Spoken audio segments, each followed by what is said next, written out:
Ever been fined for following the rules? It happened to me, and it all started with a quiet swim on a perfectly normal Tuesday night. The moment my phone buzzed with that first fine, my quiet life in this neighborhood was over.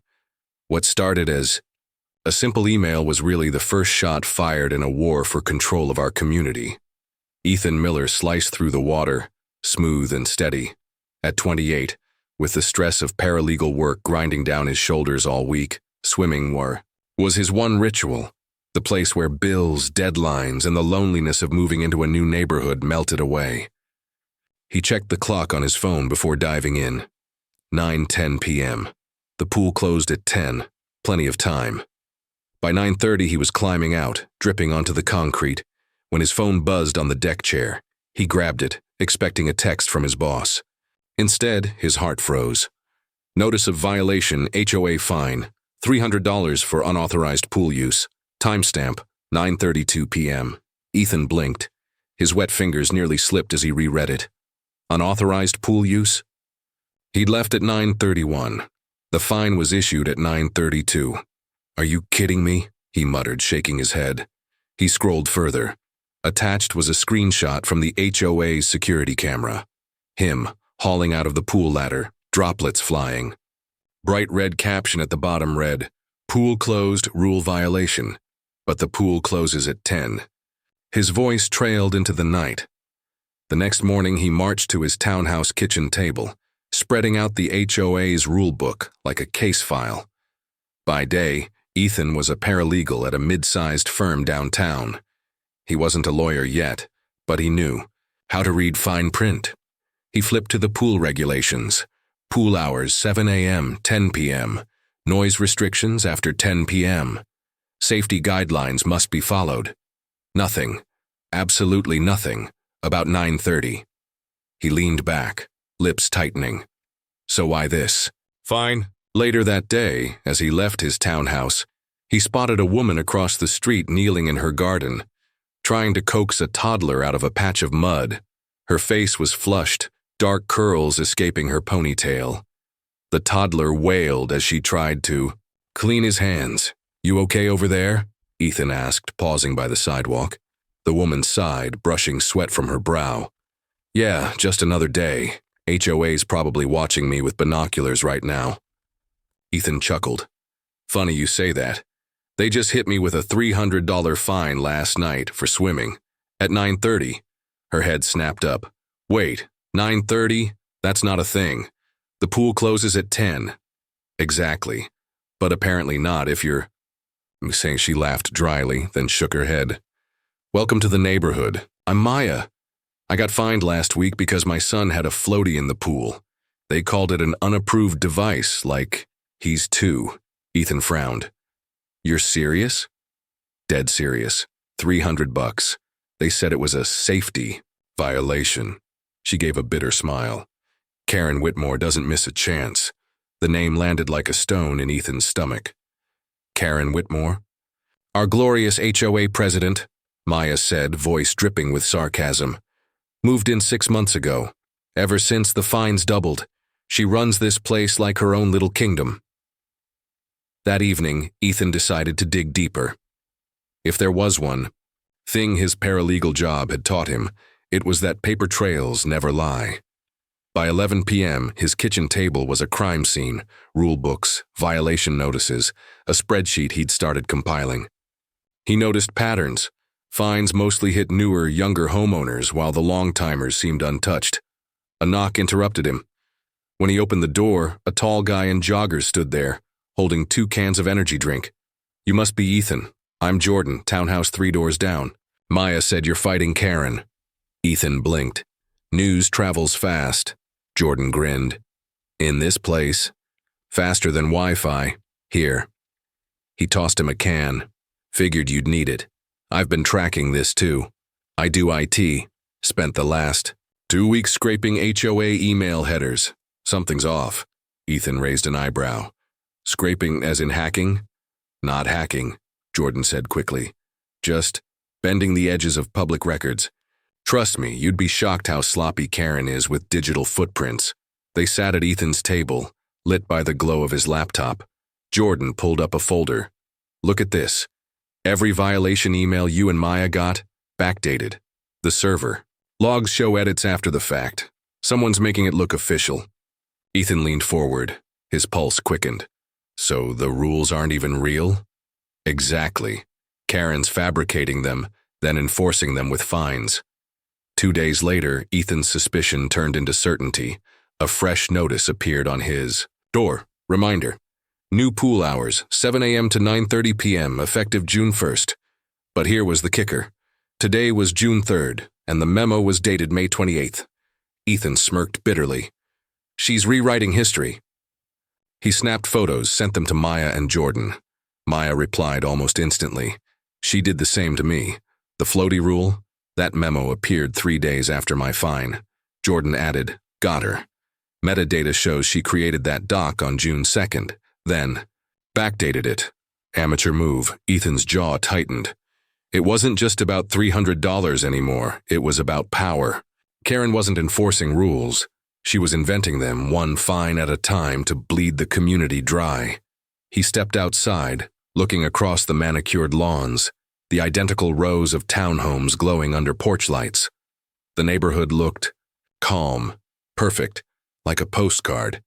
But he now knew it was a stage set, and behind the curtain Karen was pulling every string.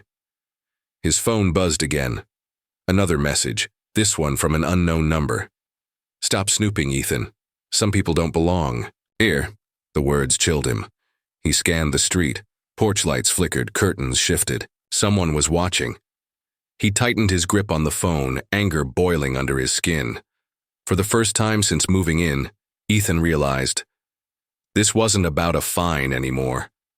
This was about survival in a neighborhood where the rules were written by one woman after the crime was already committed, and Ethan wasn't planning to be her next pawn. As Ethan paced back inside, determined to fight, his phone buzzed again. A new HOA notice appeared in his inbox. Failure to comply will result in legal action and potential lien on your property. Ethan's throat tightened. Karen wasn't just playing games anymore. She was threatening his home, and she'd just made it personal. The anonymous text haunted Ethan all night. Stop asking questions. People disappear when they don't play along.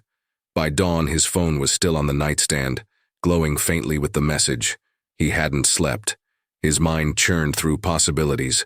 Was this just a scare tactic, or had he stepped into something much bigger? He dragged himself to the kitchen, poured coffee, and found Jordan already waiting on his porch with a laptop bag slung over his shoulder. You look like death, Jordan said flatly when Ethan opened the door. Couldn't sleep, Ethan muttered. That text, Jordan pushed inside without asking. I got one too. Different wording, same threat. Whoever this is, they're watching us. Ethan froze. You mean, right now? Jordan glanced at the blinds. Maybe, probably. Look, if this was just a scammer, they wouldn't escalate like this. They'd just take the money and vanish. This feels personal. Ethan sank to a chair. So what do we do, call the cops? Jordan laughed bitterly. And say what? Hello, officer. We think a fake HOA is sending scary emails. They'll file it under nuisance calls. We need proof. Before Ethan could reply, a sharp knock rattled the door. Both men stiffened. Ethan crept to the peephole. Maya stood outside, clutching a stack of papers and looking pale. He opened the door quickly. She shoved the stack at him. Look at this. It was a notice, printed like his own. But this one wasn't a fine. It was an eviction threat. Notice of eviction, effective immediately. Failure to comply with HOA regulations has resulted in forfeiture of property rights. Vacate within 72 hours. Maya's voice shook. They taped it to my door at 2 a.m. My kid woke up crying. Ethan, this isn't just about money anymore. They want us gone. The three of them huddled in Ethan's living room. Jordan spread the papers out like evidence in a courtroom. They're escalating, he said grimly. First small fines, then threats, now eviction notices. They're testing how far they can push before someone breaks. Ethan frowned. But why? If it's about money, there are easier scams. Why scare people into leaving their homes? Maya lowered her voice. Unless they don't want the money. Unless they want the houses. The idea hung in the air like smoke. Jordan finally said, "We need to find out who owns that P.O. box. It's the only physical lead we've got." Ethan nodded. "And we need to warn the others. People are paying these fines without realizing." Maya hesitated. "Not everyone will believe us. Some neighbors think the HOA is real. If we start talking, we might look like the crazy ones." Jordan leaned forward. "Then we don't talk. We show. We expose." That night, Ethan and Jordan drove downtown. The P.O. box was located in a shabby strip mall, wedged between a payday loan shop and a vape store. The fluorescent lights flickered as they parked. Ethan pulled his hoodie tighter. "Feels like a bad movie." "Stay sharp," Jordan muttered. He approached the mailbox rental office, peering through the glass. A tired clerk sat behind the counter, scrolling on her phone. Jordan flashed a grin and walked inside. Ethan lingered near the door. "Hey," Jordan said smoothly. "I need to set up a new P.O. box, but I was curious. Does anyone else here rent? A box for the Lakewood Estates HOA? I need to forward them some mail." The clerk barely looked up. "Can't give out info on other renters." Jordan slid a 20 across the counter. "Not even a name?" The clerk's eyes flicked to the poor bill. She hesitated, then sighed. "Guy comes in every Thursday, mid-30s, tall, shaved head, pays cash. Doesn't talk much. Always wears gloves." Jordan's pulse quickened. "Name?" She shook her head. "He uses initials, MR. That's all I've got." Jordan thanked her and left, heart hammering. "MR," he muttered to Ethan. "That's our ghost." Next day, Ethan noticed something strange. As he pulled into his driveway, he saw a car parked 2 houses down. Dark sedan, tinted windows. It had been there yesterday, too. He got out slowly, pretending not to notice, but his skin prickled. Someone was watching. Inside, his phone buzzed. Another message from the unknown number. "You were at the P.O. box. Stop digging." Ethan's blood ran cold. He paced the living room, trying to calm his racing thoughts. The blinds shifted. Maya slipped inside, her son asleep in a stroller. She looked terrified. "They're watching me too," she whispered. "I swear someone followed me from the grocery store." Ethan clenched his jaw. "Then we're getting close. They wouldn't be this nervous if we weren't." Maya's eyes welled. "But what if they're dangerous? What if they actually—" Before she could finish, Jordan burst in. "I've got something." He slapped his laptop on the table, screen glowing. "I traced the IP address from the emails. Guess where it points?" Ethan leaned over. "Where?" Jordan's eyes were wide.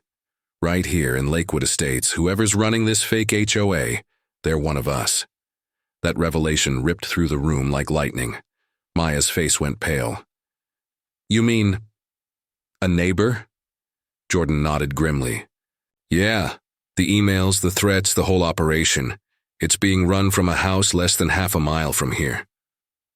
Ethan swallowed hard. He thought of the quiet houses, the manicured lawns, the neighbors who waved politely but never lingered. "Which house?" he demanded. Jordan hesitated. "Not sure yet. The signal's masked, but I can narrow it down. Problem is, once they know we're onto them, they might panic." Maya whispered, "And panic people do desperate things." The room fell into heavy silence. Outside, the hum of crickets filled the night. Ethan finally spoke. "Then we need to be careful. Play it smart. If they're hiding among us, we can't trust anyone."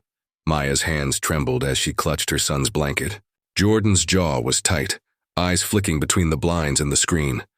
Somewhere out there in the neighborhood, one of their neighbors was orchestrating the fear, the fines, the threats. Someone smiling in daylight, but sending warnings in the dark. Ethan's phone buzzed again. Another message. "We know who you are. We know where you sleep. Stop now, or next time it won't just be paper on your door." Ethan stared at the words, heart pounding. This wasn't just a scam anymore. It was var. The next morning, Ethan could barely drag himself out of bed. Every sound outside, a dog bark, a car door slamming, made him twitch. At the coffee shop downtown, Jordan slid into the booth across from him, eyes shadowed. We can't do this alone. We need allies. Allies. Ethan frowned. Jordan leaned in. Think about it. If this fake HOA is run by someone in the neighborhood, they're using fear to keep people isolated, divide and conquer. If we bring others in, we take that power back. Ethan wasn't convinced until Maya showed up, pale and clutching her phone. She dropped it on the table. Another message. TikTok. Your clock is running out. Vacate or face the consequences. Her voice trembled. I can't protect my son from this alone. I'm in. Whatever you're planning, I'm in. Jordan nodded. Then we build a coalition, but carefully, no loud meetings, just whispers. That night, Ethan knocked on his neighbor Sam's door. Sam, the quiet ex-Marine who rarely spoke, more than 2 words, opened it with suspicion. Ethan took a breath. I need to talk. It's about the HOA. Sam's eyes narrowed. What about it? Ethan lowered his voice. It's fake. For a long moment, Sam stared. Then, slowly, he opened the door wider. Come in. Inside, Ethan explained everything. The letters, the threats, the P.O. box. Sam listened without interrupting, then pulled a shoebox from under his couch. Inside, letters of his own. Not fines, not eviction, threats. Photographs of his house taken at night. They want me out, Sam muttered. I thought it was just me. Ethan's stomach turned cold. Photographs. At night. This wasn't just about paperwork anymore. Someone was prowling the neighborhood in the dark. Sam's jaw tightened. You've got guts bringing this to me. I'm in. Whoever they are, they'll regret picking this fight. Over the next week, their secret group grew. Sam, Maya, Ethan, Jordan, and a few others, Lila, a teacher who'd been fined for a non-existent trampoline, and Ray, an older man whose dog had mysteriously gone missing after he refused to pay. They met in garages, whispered in driveways, passed notes at the mailbox. A shadow alliance bound by fear and anger. But every time they gained hope, another blow landed. Lila's car was keyed with the word pay. Ray found his back gate ripped off its hinges. Maya's son woke to a brick thrown through his window. Each act of sabotage pushed the group closer together, but also closer to panic. One night, after yet another incident, Ethan gathered them in his garage.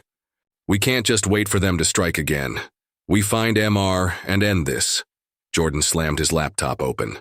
I've narrowed the IP address. It's coming from one of 3 houses on Willow Lane. And guess what? One of them belongs to Greg Thompson. Maya gasped. Greg? The guy who's always organizing block parties? Jordan nodded grimly. Yeah, the friendly face who knows everyone's business. Ethan clenched his fists. Then tomorrow we pay Greg a visit. The next evening, Ethan and Jordan walked up Greg's driveway, heartbeats loud in their ears. Greg answered the door with his trademark grin. Ethan, Jordan, what a surprise. Come on in. The living room smelled of fresh cookies. Family photos lined the wall. Greg's wife waved from the kitchen. Jordan's skin crawled. Too perfect. Ethan forced a smile. We wanted to ask you about the HOA. You're pretty active around here.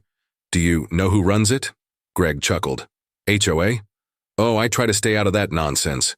Bureaucracy and rules, not my style. His tone was casual, but his eyes flicked just for a second to the corner of the room where a locked cabinet sat. Jordan noticed. Ethan noticed. And the seed of suspicion grew. When they left, Jordan hissed, He's hiding something. I saw it. Ethan nodded. But we need proof. Hard proof. Behind them, Greg watched through the blinds, smile gone. His phone buzzed with a message. They're on to you. Handle it. 2 nights later, the group gathered in Maya's garage. Jordan had hacked deeper. It's not just Greg, he said, pulling a map on his laptop. There are multiple signals coordinated. We're not dealing with one person. We're dealing with a network. Maya's face drained of color. A network of what? Neighbors? Jordan nodded. At least 4, maybe more. They're running the fake HOA together. Ethan muttered, which means any smiling face on our street could be an enemy. That night, paranoia gripped Lakewood Estates like a disease. Every wave from a neighbor felt suspicious. Every porch light at 2 a.m. looked like a signal. Ethan couldn't shake the feeling of being watched. Then, footsteps outside his window. He grabbed a bat and yanked the blinds.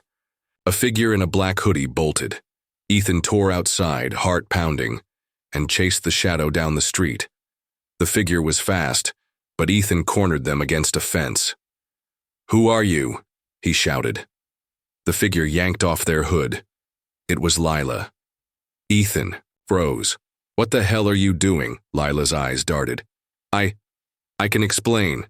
Behind them, headlights flared. A car screeched to a stop. Greg stepped out, calm as a serpent. "Caught one of our own, did you?" he drawled. "Ethan's, blood-iced." "Our own?" Greg smirked. "You really thought this was about money? About fines?" "No, this is about control.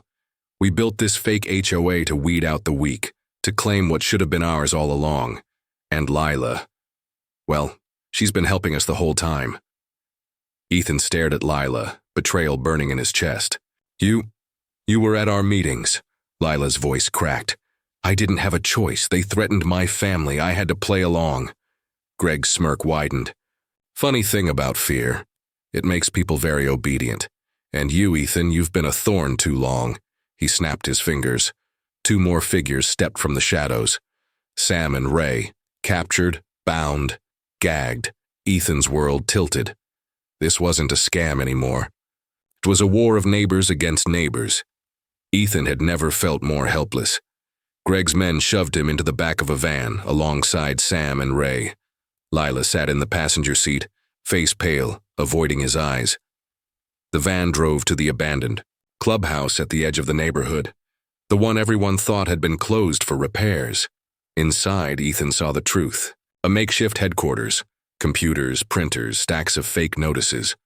A wall covered in photographs of houses and families. Red X's slashed across the ones who had complied. Jordan was already there, bound to a chair, his face bruised. Greg spread his arms. "Welcome to the real HOA, gentlemen.